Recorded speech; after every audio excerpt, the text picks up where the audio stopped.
इस वक्त पर पूरे देश में एनपीएस और यूपीएस के विरोध में कार्यक्रम किए जा रहे हैं। कर्मचारियों के बीच में रोष देखने को मिल रहा है और कर्मचारियों का अब साफ तौर पे यही कहना है कि कर्मचारी बिल्कुल भी झुकने वाले नहीं है सरकार के आगे जब तक कि पुरानी पेंशन बहाल नहीं हो जाती। एनएमओपीएस यानी कि national movement for old pension scheme जो संगठन है, एकमात्र ऐसा संगठन है जो लंबे वक्त से पुरानी पेंशन बहाली के लिए लड़ाई लड़ रहा है और संगठन के राष्ट्रीय अध्यक्ष विजय कुमार बंधु का साफ तौर पर यही कहना है कि जो हर एक राज्य में कार्यक्रम किए जा रहे हैं इसका असर सरकार के ऊपर काफी ज्यादा पड़ने वाला है और कर्मचारी ऐसे ही अगर अपनी आवाज को बुलंद करते रहे तो बहुत जल्दी जो पुरानी पेंशन है वो बहाल हो जाएगी और कर्मचारियों के बीच में भी खुशियों का माहौल लगा। फिलहाल आपको बता दें कि कई जो विधायक हैं या मंत्री हैं अक्सर ये कहते हुए नजर आते हैं कि पुरानी पेंशन जो है वो कर्मचारियों के लिए सही नहीं है, उसे एक गलत रास्ता भी यहाँ तक की बता दिया जाता है। तो यहाँ पे जो कर्मचारी है और राष्ट्रीय अध्यक्ष विजय कुमार बंधु है उनका साफ तौर पर यही कहना है कि जो विधायक है, नेता है, वो पुरानी पेंशन ले रहे हैं तो आखिर कर्मचारियों को पुरानी पेंशन क्यों नहीं मिलनी चाहिए, या तो फिर विधायक और मंत्री नेता जो है वो भी पुरानी पेंशन ना ले और कर्मचारियों को भी पुरानी पेंशन ना मिले। फिलहाल तो हम आपको बता दें कि कर्मचारी पूरा संघर्ष कर रहे हैं, पूरी तरह से जोर लगा रहे हैं कि इस बार जल्द से जल्द पुरानी पेंशन बहाल हो जाए और इसके लिए बहुत जल्दी एक बड़ा कार्यक्रम भी किया जाएगा। इस विषय में जानकारी दी है राष्ट्रीय अध्यक्ष विजय कुमार बंधु ने। उनका साफ तौर पर यही कहना था कि जो कार्यक्रम अभी हो रहे हैं हर एक राज्य में, उन कार्यक्रमों के साथ साथ एक बड़ा कार्यक्रम भी होगा और एक बहुत बड़ा ऐलान भी किया जाएगा। इस विषय पर ज्यादा जानकारी देते हुए राष्ट्रीय अध्यक्ष विजय कुमार बंधु ने क्या कुछ कहा और कर्मचारियों के लिए क्या कुछ संदेश दिया है, आप भी सुनिए। विजय बंधु जी, आपका हमारे चैनल अटल टीवी पे बहुत बहुत स्वागत है।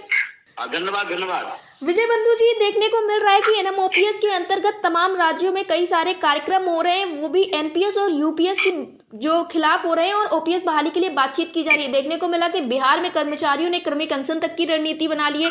दूसरी तरफ मध्य प्रदेश में भी संभागीय बैठक हुई है, महाराष्ट्र में भी संभागीय बैठक हुई। कर्मचारियों का साफ तौर पर यही कहना है कि अब कर्मचारी झुकने वाले नहीं है और उनका यही कहना है कि जब तक विजय कुमार बंधु जी साथ में तब तक पुरानी पेंशन बहाली के लिए हम ऐसे ही लड़ाई लड़ते रहेंगे और तमाम तरह की तैयारियां चल रही है। तो क्या कहना है आपका इन सारी चीजों को लेकर और भी सारी बातें हो रही हैं कि एक कार्यक्रम किया जाए, तो इन सारी चीजों पे आपका क्या कहना है? देखिए, आपकी सूचना बिल्कुल सही है और एनएमओपीएस जो कि पुरानी पेंशन की लड़ाई के लिए बना है और उसी के लिए शिद्दत से दिन रात लगा हुआ है। जैसा कि बिहार में अभी विधानसभा का सत्र होने वाला है, तो उसमें हमारी बिहार की टीम जब मैं गया था उस समय तय हुआ था कि विधानसभा सत्र में हम वहाँ पर अनशन कंटिन्यू करेंगे। उस पर टीम ने फैसला किया है और 5 मार्च को शुरू हो जाएगा। चाहे उत्तर प्रदेश हो, एमपी हो, बिहार हो, महाराष्ट्र हो, ये तमाम हमारे जो राज्य हैं सब लगातार यूपीएस के खिलाफ हैं। एनपीएस के खिलाफ तो थे ही, यूपीएस के खिलाफ भी और आक्रोशित भी हैं, क्योंकि एनपीएस से यूपीएस में लाके सरकार ने हमारा और नुकसान कर दिया है। और मैं तो तमाम आपके माध्यम से अपील करना चाहता हूँ कि यूपीएस को आप बिल्कुल एक्सेप्ट ना करें, उसको स्वीकार ना करें। आप एनपीएस में बने रहें, लड़ाई आप जारी रखें, ओपीएस में सबको लाना है। ये मैं आपके माध्यम से अपील कर रहा हूँ कि यूपीएस का कोई फार्म ना भरे, क्योंकि इससे क्या होगा, उसमें एक ऐसा 11 पॉइंट पर लिखा हुआ है कि आप इसमें आने के बाद दोबारा आप कहीं जा नहीं सकते हैं। ये इस देश की संवैधानिक व्यवस्था, समता के अधिकार का उल्लंघन किया जा रहा है, जबरदस्ती बांधा जा रहा है। तो एनएमओपीएस पूरी लड़ाई लड़ेगा और शिद्दत से आगे कार्यक्रम हमारे तय हो रहे हैं और जल्द ही कुछ बड़े ऐलान भी आप सबको जल्दी देखने को मिलेंगे। जी विजय बंधु जी, जैसा कि अभी हाल फिलहाल में खबरें निकलकर सामने आई कि बड़े बड़े नेताओं या यूं कहे कि प्रधानमंत्री नरेंद्र मोदी ने उन राज्यों के लिए काफी ज्यादा चिंता जताई है जहां पे पुरानी पेंशन बहाल है और ओपीएस को एक गलत रास्ता बताया गया है। तो इस पर आपका क्या कहना है? जबकि विधायक और जो अन्य नेता है उनको तो पुरानी पेंशन मिल ही रही है। बात करें उत्तराखंड की तो वहां पे तो 50% पेंशन बढ़ाने की बात हो रही है विधायकों की। बहुत अच्छी बात, आपने अच्छा सवाल किया। माननीय प्रधानमंत्री ने सदन में पिछली बार कहा था कि पुरानी पेंशन का नाम न लेकर, लेकिन कहा कि ये गलत रास्ता है। हम माननीय प्रधानमंत्री जी का सम्मान करते हुए एक सवाल करना चाहते हैं कि अगर पुरानी पेंशन शिक्षकों, कर्मचारियों और सैनिक बलों को गलत रास्ता है तो एमपी एमएलए का सही रास्ता कैसे हो सकता है? ये मेरा सवाल है माननीय प्रधानमंत्री जी से। और मैं इस बात को पूरी शिद्दत कर देता हूँ कि अगर इस देश में सबसे ज्यादा किसी को पेंशन जरूरत है तो देश का सैनिक बल है, उनको आप नहीं दे रहे हैं और आप 4-4 पेंशन दे रहे हैं, तो माननीय प्रधानमंत्री का बयान भ्रामक है और जनता को सिर्फ गुमराह कर रहे हैं। दूसरा एक जो बात मैं कह रहा हूँ कि अभी उत्तराखंड में वहां पर धामी सरकार ने 50% पूर्व विधायकों के पेंशन बढ़ोतरी कर दी।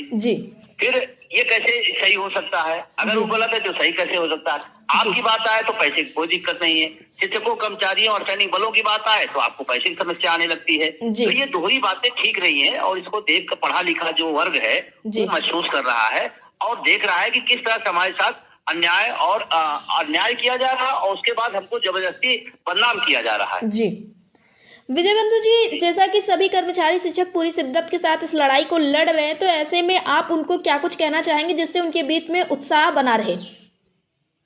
देखिए, मैं अपने साथियों से अपील करना चाहता हूँ एक ही बात के लिए, एनएमओपीएस के बैनर तले जो लड़ाई हो रही है, जो पुरानी पेंशन का बहाली और निजीकरण समाप्ति की लड़ाई चल रही है वो अनवरत जारी है।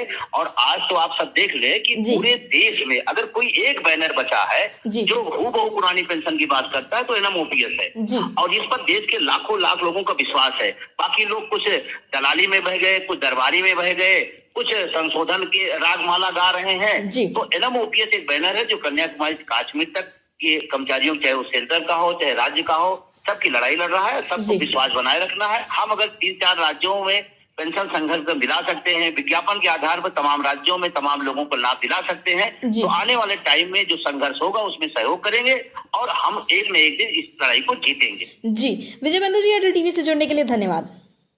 बहुत बहुत धन्यवाद आपका।